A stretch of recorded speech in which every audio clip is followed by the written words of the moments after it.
Welcome to EPG पाठशाला. EPG पाठशाला पक्षतः सर्वासां च कृते स्वागतं व्याहरामि. अहं प्रोफेसर किशोरचंद्र पाढ़ी. अधुना यः ग्रंथः वर्तते सः ग्रंथः भवति लघुशब्देन्दुशेखरः. लघुशब्देन्दुशेखरग्रन्थस्य संज्ञाप्रकरणं भवति विषयः. इदं प्रथमं पत्रं भवति. अद्य संज्ञाप्रकरणस्य आलोच्य विषय भवति विरामो अवसानं परः सन्निकर्षः संहिता. अत्र सूत्रद्वयं समाश्रित्य व्याख्यानं प्रचलति. पाठस्य मुख्यांशाः भवन्ति विरामो अवसानम् इति सूत्रस्य अर्थनिर्णयः, अभावस्य अमूर्तपदार्थस्य कथं पूर्वापरिभावः इति शंका, अत्र समाधानं परः सन्निकर्ष संहिता इति सूत्रस्य अर्थविवेचनं, तत्र परशब्दार्थ निरूपणं, संहिताधिकारे अवसानसंज्ञायाः पाठो युक्तः, केन संहिता इति निरूपणम्. एतान् विषयान् अधिकृत्य चर्चा करिष्यते. आदौ विरामो अवसानम् इति सूत्रम् आधारीकृत्य चर्चा प्रस्तूयते. आदौ उपक्रमः. पाणिनिना विरामो अवसानम् इति अवसान संज्ञा सूत्रं प्रणीतं. यद् संज्ञा लोकेऽपि प्रसिद्धा. अवसान शब्दस्य प्रयोगः न केवलं व्याकरणशास्त्रे अपितु लोके अपि प्रयोगः दृश्यते. अवपूर्वकात् शोधातोः ल्युट् प्रत्यये अवसानपदं सिद्धं भवति. अवपूर्वकः स्यतिः ज्ञानार्थकः. समाप्तौ अपि वर्तते, अर्थात् क्रिया समाप्ति इति अर्थः. व्याकरणे तु अस्य अर्थस्य निवृत्तये विरामः इति उक्तम्. अभावार्थे अवसान संज्ञा विधीयते पाणिनि व्याकरणे.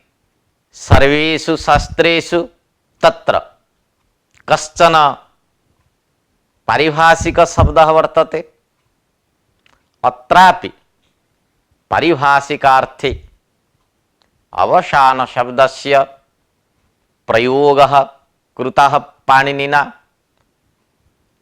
केवलम् अभावार्थे अस्य शब्दस्य प्रयोगार्थं विरामो अवसानम् इति सूत्रं पाणिनिना प्रयुक्तम्. कोशे विरामार्थेऽपि अवसान शब्दः प्रयुक्तः. लाघवेन शस्त्रप्रवृत्त्यर्थं संज्ञाकरणं भवति. अस्याः अवसान संज्ञायाः प्रदेशो भवति वावसाने इति सूत्रं. खरवसानयोर्विसर्जनीयः इत्यादि सूत्रम्.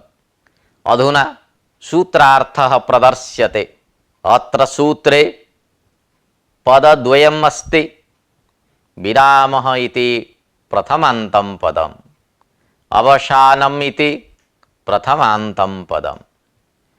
विरमणं विरामः इति व्युत्पत्त्या विपूर्वकात्रम धातुः भावे अर्थे भावे च सूत्रेण घय प्रत्यये विरामः इति रूपं सिद्धं भवति। अतः विराम शब्दस्य अर्थो भवति अभावः। यदि अभावः इति अस्माभिः उच्यते तर्हि कस्य अभावः इति प्रतियोगी आकांक्षा मनसि उदेति।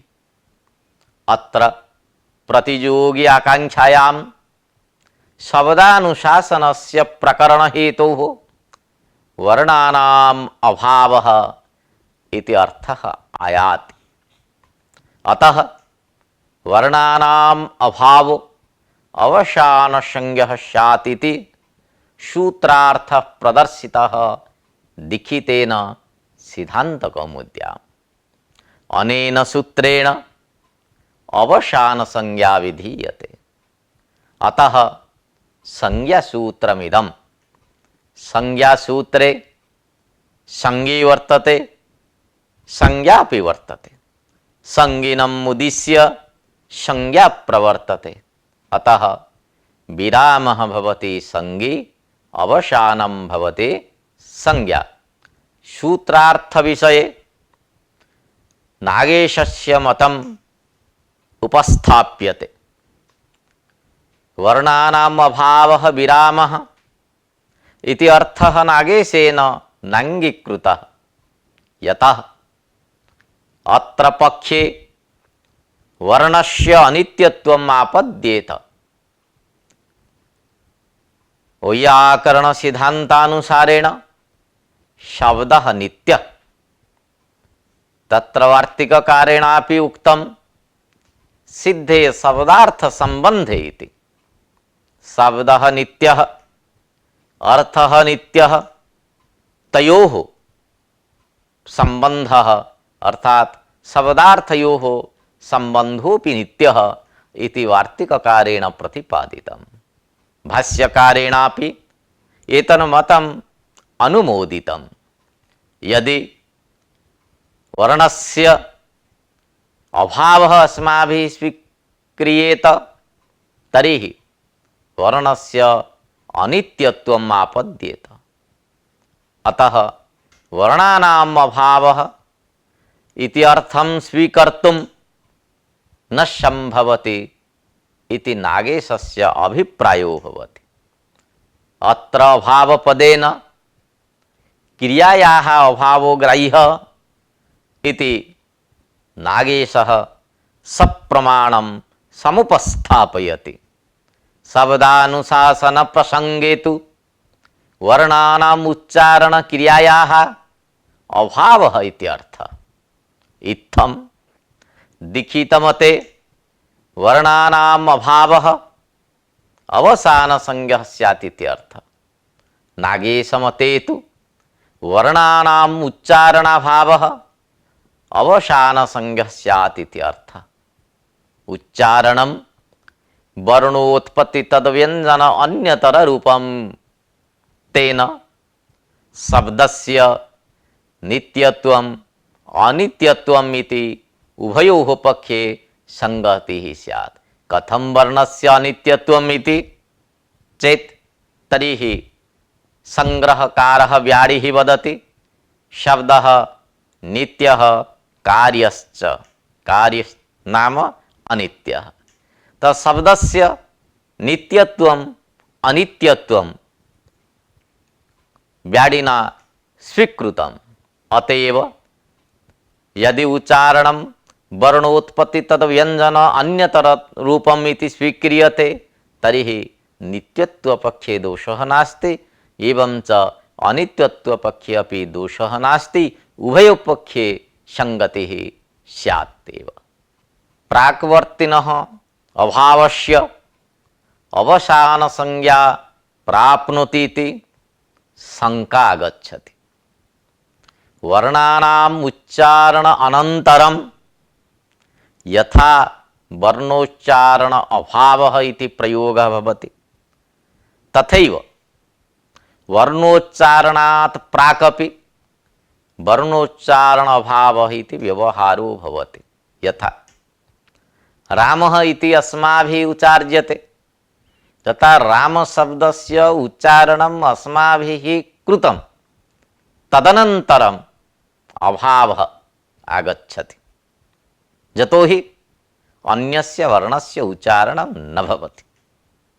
अतएव वर्णानाम् उच्चारण अनन्तरं वर्णस्य उच्चारणाभावः प्रयोगः। परन्तु यदि राम इति शब्दस्य उच्चारणात् प्राक् कस्यापि वर्णस्य उच्चारणं न जातं, तत्रापि वर्णोच्चारणाभावः इति व्यवहारो दृश्यते। उभयोः समानत्वात् प्राग्वर्तिनः अभावस्य अवसानसंज्ञा प्राप्नोति इति शंका जायते। अस्याः शंकायाः समाधानम् अधुना क्रियते। स च उच्चारणाभावः किंचित् वर्णोच्चारणपूर्वकः इति स्वीकरणीयम्। उच्चारणाभावात् पूर्वं किंचित् उच्चारणम् आवश्यकम्। तदुक्तं भाष्यकारेण। कः विरामः इति प्रसंगे आरंभपूर्वक मम विरामः इति उदाहरणं तेन प्रदत्तम्। अर्थात् विरामात् प्राक् किंचित् अवश्यं स्यातेव, अतः न दोषः। बोरुपधायाः दीर्घ इकः इति निर्देशः अत्रार्थे प्रमाणं भवति। अत्र रेफस्य पदान्तत्वेन अवसानसंज्ञायां विसर्गापत्तिः स्यात्। रेफात् पूर्वं कस्यापि वर्णस्य उच्चारणाभावात् रेफस्य अवसानसंज्ञा प्राप्नोति। परन्तु पुनरपि बोरूपधायाः इति निर्देशः कथं प्रमाणम् इति शंका समागच्छति। अस्माभिः आलोचितं यत् बोरूपधायाः इति निर्देशः अत्रार्थे प्रमाणम् इति, किन्तु तदुपरि पुनरपि शंका आगच्छति। तस्मिन्निति परिभाषया खरवसानयोर्विसर्जनीयः इत्यत्र अवसान निरूपित अव्यवहित पूर्वत्व विशिष्टस्य रेफस्य विसर्गः इति अर्थः स्यात्। परन्तु बोरित्यत्र अवसानात् परस्य रेफस्य सत्वात् विसर्गस्य प्राप्तिरेव नास्ति, तत्र पूर्वं किमपि नास्ति। अतः बोरूपधायाः इति निर्देशः कथम् अत्रार्थे प्रमाणम् इति शंका आयाति। अधुना अस्याः शंकायाः समाधानं क्रियते नागेशेन। यदि अवसानसंज्ञायाः अप्राप्तौ इदं बोरूपधायाः इति सूत्रं प्रमाणं भवितुं नार्हति, तदा फलाभावात् इष्टसिद्ध्यनुरोधात् व्याख्यानात् च किंचित् वर्णोच्चारण अनन्तरकालिकः एव गृह्यते इति नागेशेन समाहितम्। अवसानसंज्ञायाः प्रयोगस्थलं किम् इति विषये विचारः उपस्थाप्यते। वा अवसाने इति सूत्रं भवति अवसानसंज्ञायाः स्थलम्।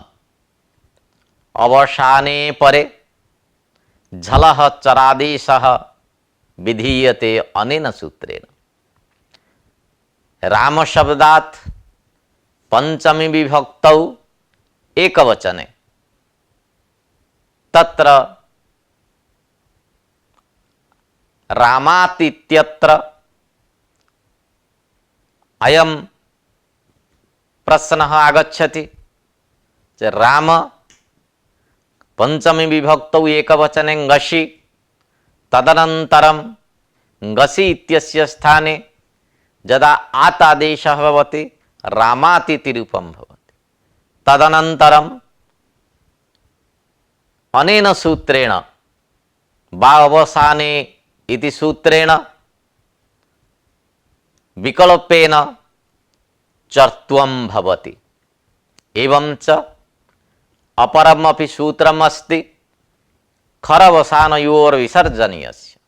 खरि अवसाने च तत्र विसर्गादेशः भवति। यथा रामः इत्यत्र रामशब्दात् सुविभक्तौ उकारस्य संज्ञायां राम अस् इति अवस्थायां तत्र षकारस्य खर अवसानयोर्विसर्जनीयः इति सूत्रेण तत्र विसर्गः भवति।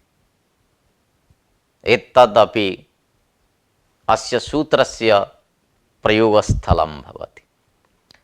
अत्र अभावस्य अमूर्तपदार्थस्य कथं पूर्वापरिभावः इति शंका आगच्छति।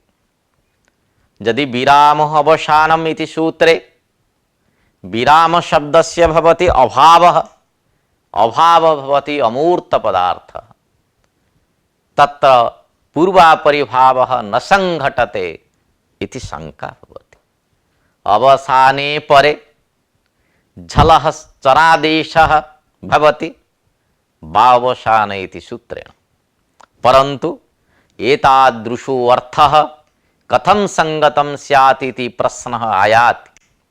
यतः अवधिमतोः साजात्यम् अपेक्षितम्। अवसान संज्ञा तु अभावस्य एव भवति। अवसान संज्ञावाच्यात् अभावात् पूर्वत्वं परत्वं वा न संभवति। किमर्थमिति चेत् अमूर्तत्वात्। अभाव पदार्थात् एव पूर्वत्वं परत्वं न संभवति, किंतु भाव पदार्थात् कश्चित् पूर्वः कश्चित् परो वा भवति।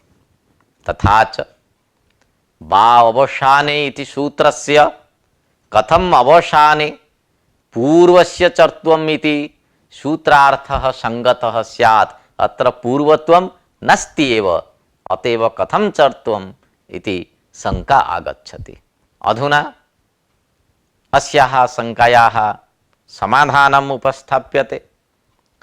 वस्तुतः अभावस्यापि बुद्धिकृतं पौर्वापर्यं वर्णवतीति नागेशेन समाहितम्।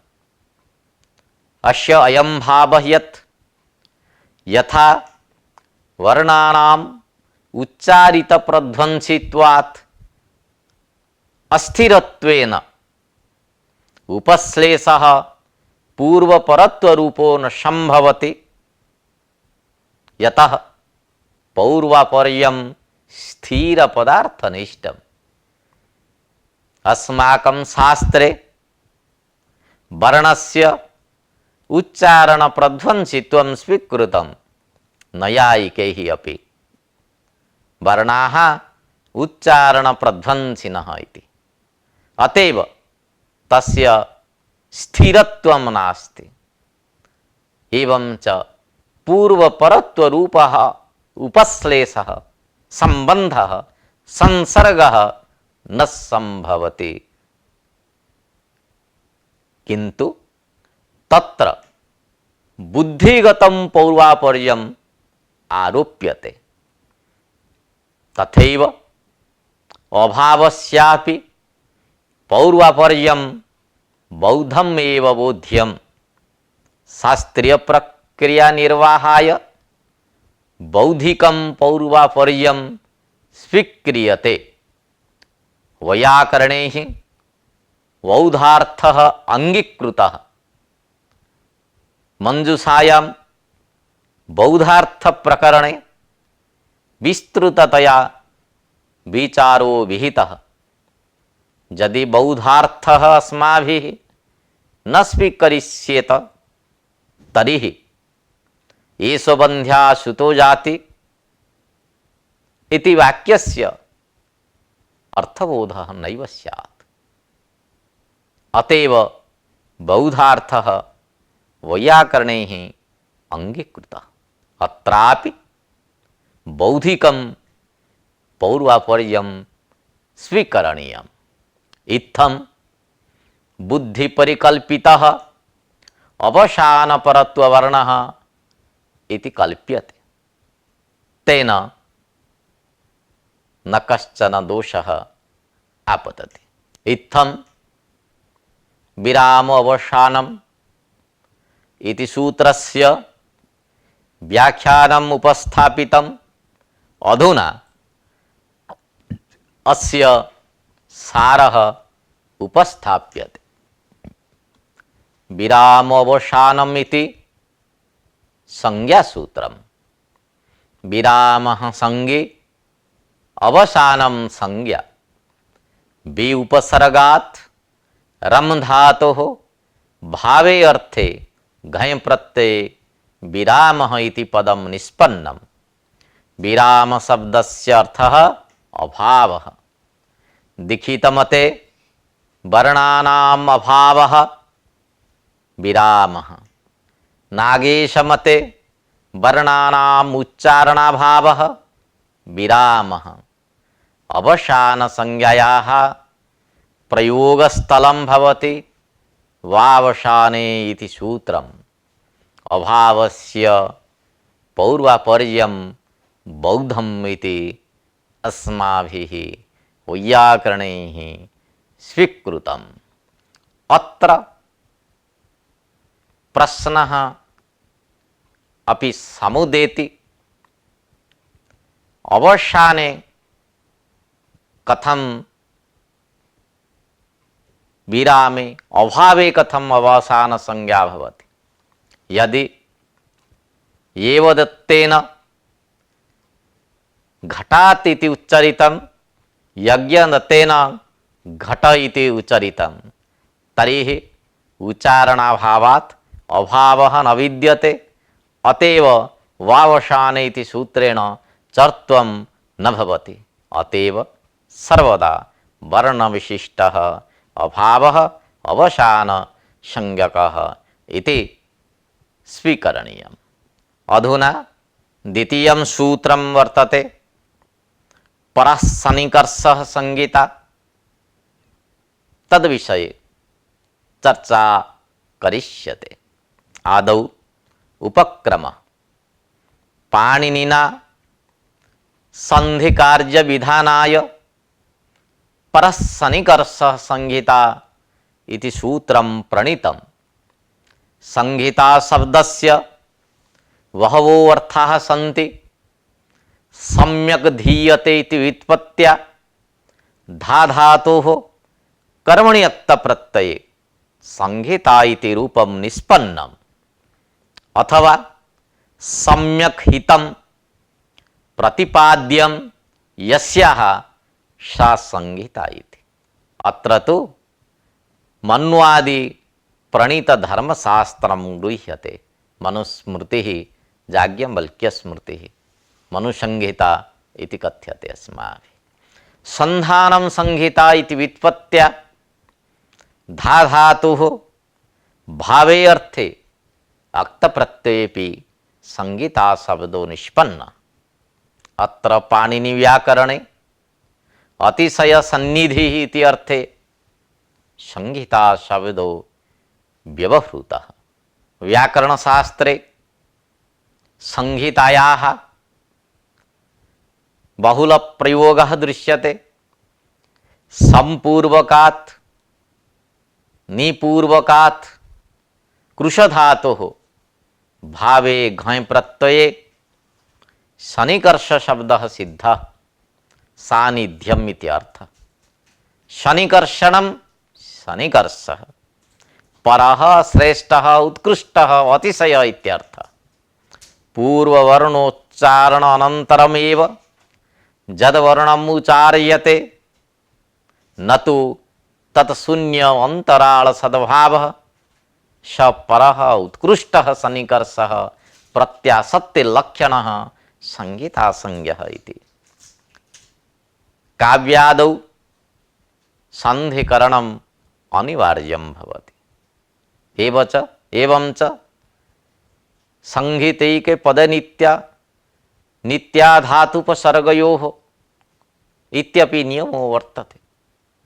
एकपदे संहिता नित्या भवति, धातुपसर्गयोः संहिता नित्या भवति, किन्तु वाक्ये संहिता विवक्षाधीना भवति।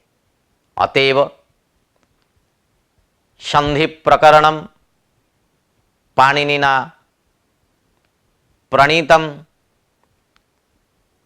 अतएव आदौ संज्ञा निमित्तं परस्सन्निकर्ष संहिता इति सूत्रं प्रणीतम्।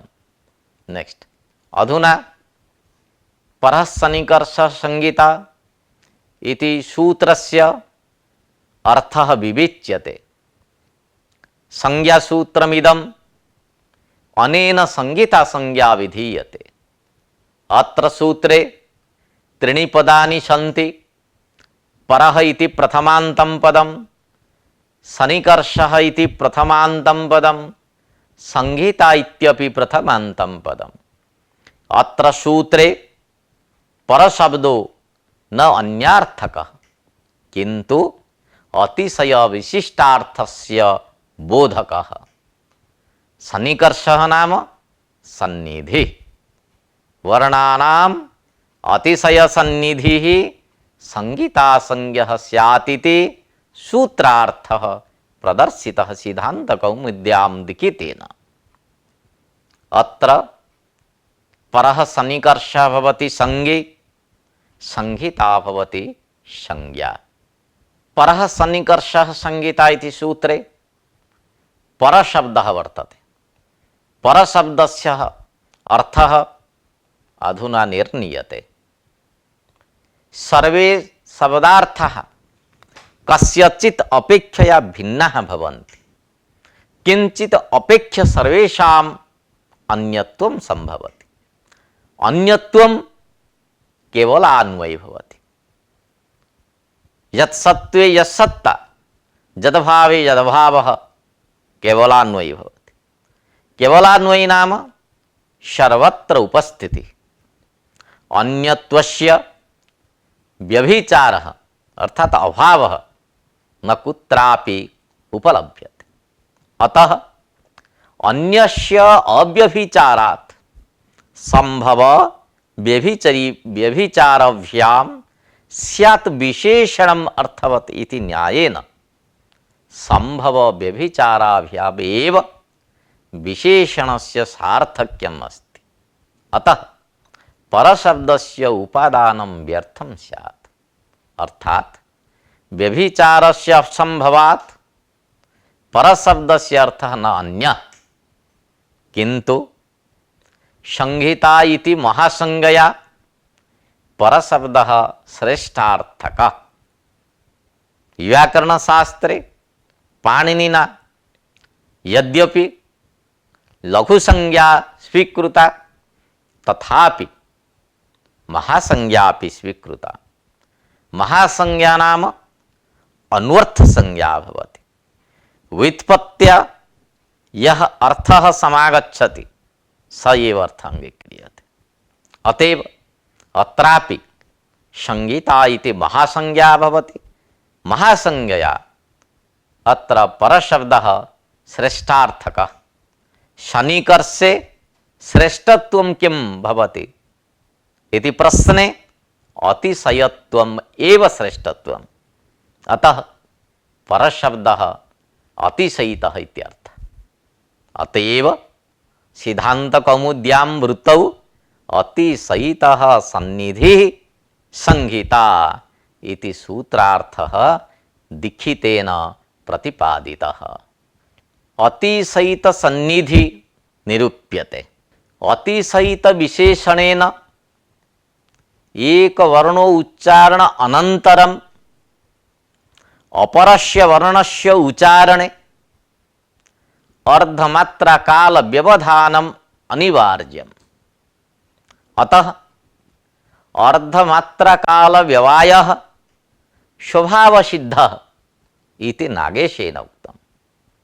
एकमात्राधिक कालस्य व्यवधाने सन्निधिः अतिशयितो न भवति।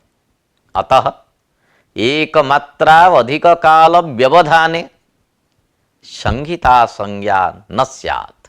अतिशयित अनतिशयित भेदेन सन्निधिः द्विध। अतः अनतिशय सन्निधेः संहिता वारणाय सूत्रे परविशेषस्य सार्थक्यम् अस्ति। केन संहिता भवति इति प्रश्नः आगच्छति। अत्र निरूप्यते पूर्वस्य परेण वर्णेन प्रायेण संहिता संज्ञा विधीयते। उदाहरणं यथा इको जणचि इति सूत्रम्। अत्र सूत्रे अचि इति निमित्तपद उपादानेन अच् निरूपितस्य एकनिष्ठस्य पूर्वत्वस्य संहिता भवति। यथा दधि युक्त आनय इत्यत्र पूर्वस्य इकारस्य परेण आकारेण संहिता भवति। परंतु नागेशः सन्निकर्षस्तु प्रायः परेण इति उपस्थापयति। अत्र प्रायः इति पदं नागेशेन प्रदत्तम्। किमर्थम् इति चेत् प्रायपदस्य उपादानेन सन्निकर्षः कदाचित् पूर्वेणापि भवति। यथा अवसान संज्ञा विषये परस्य पूर्वेण सन्निकर्षोऽपि संहिता संज्ञा भवति। यथा खरवसानयोर्विसर्जनीयः वावसाने इत्यादौ पूर्वेण परस्य वर्णस्य सन्निकर्षः। शुद्धि उपास्यः इत्यत्र परेण अकारेण पूर्वस्य इकारस्य सन्निकर्षः। अवसान संज्ञा निमित्तानां कार्याणां संहिताधिकारे पाठात् पूर्वेण वर्णेन परस्य वर्णस्य सन्निकर्षोऽपि अवश्यं स्वीकरणीयः। संहिताधिकारे अवसान संज्ञायाः पाठः अयुक्तः इति शंका आगच्छति। शुद्ध्युपास्यः इत्यत्र ईकारोत्तरम् ऊकारस्य सत्ता वर्तते। परत्र वर्णसत्त्वे संहिता संज्ञा चरितार्थ। रामात् इत्यत्र परवर्णस्य उच्चारणाभावेन विरामस्य सत्वात् अवसान संज्ञा प्राप्नोति। एवंच पूर्वेण वर्णेन साकं परस्य वर्णस्य सन्निकर्षेण संहिता संज्ञापि प्राप्नोति। परसत्वस्थले संहिता संज्ञायाः चरितार्थेन आकड़रादेका इति नियमेन अनवकाशा अवसान संज्ञा संहिता संज्ञां बाध्यते। तत्र निरवकाश विधिः अपवादः भवति। अपवादस्य प्राबल्यमस्ति। अनवकाशा अवसान संज्ञा अपवादत्वात् संहिता संज्ञां बाधेत। यद्यपि वर्णसन्निधेः संहिता संज्ञा वर्णोच्चारण भावस्य च अवसान संज्ञा इति उभयोः संज्ञयोः विषयभेदः वर्तते। विषयभेदात् बाध्यबाधको भावो न संभवति, तथापि सत्यपि संभवे बाधनं भवति इति भाष्यवचनेन विषयभेदेपि बाधः भवति। तत्र एका परिभाषा वर्तते, येन न प्राप्ते यो विधिरारभ्यते स तस्य बाधको भवति। अर्थात निरवकाश विधि अपवादः इति यः न्यायः वर्तते तस्य परिभाषा रूपा एवं भवति। येन न प्राप्ते यो विधिः आरभ्यते स विधिः तस्य बाधको भवति। अर्थात अवश्यं प्राप्तायां संहिता संज्ञायाम् अवसान संज्ञा आरभ्यते, अतः अवसान संज्ञा संहिता संज्ञां बाधते। तथा च संहिताधिकारे अवसान संज्ञा निमित्तक कार्याणां पाठो न समीचीनः इति शंका आयाति। अधुना अपरोपि प्रश्नः समागच्छति यत् तत्र बाध्यबाधको भावो कथं संगच्छति। तत्र वासुदेववाचकः यः अकारः वर्तते तस्य संबुद्धौ परवर्णत्वाभावात् पूर्ववर्णत्वाभावात् संहिता संज्ञा न प्राप्नोति। अतएव तत्र अवसान संज्ञायाः चारितार्थ्यम् अस्ति। अवसान संज्ञायाः चारित्यार्थात् अवकाशः विद्यते, अतो एव सः न निरवकाश विधिः अपवादत्वं न संभवति। अतएव अवसान संज्ञा संहिता संज्ञां बाधते इति वक्तुं न शक्यते इति विचारः आगच्छति। परन्तु यद्यपि अपवादो न भवति तथापि अवसान संज्ञायाः परत्वात् विप्रतिषेधे परं कार्यम् इति परिभाषया संहिता संज्ञां बाधते। अतएव संहिताधिकारे अवसान संज्ञा निमित्तक कार्याणां पाठो न समीचीनः इति शंका आयाति। अधुना अस्याः शंकायाः समाधानं क्रियते। वस्तुतः संहिताधिकारे अवसान संज्ञायाः पाठ सामर्थ्येन आकडारात् सूत्रस्य प्रवृत्तिः स्वशास्त्रीय संज्ञा मात्रे भवति इति कल्प्यते।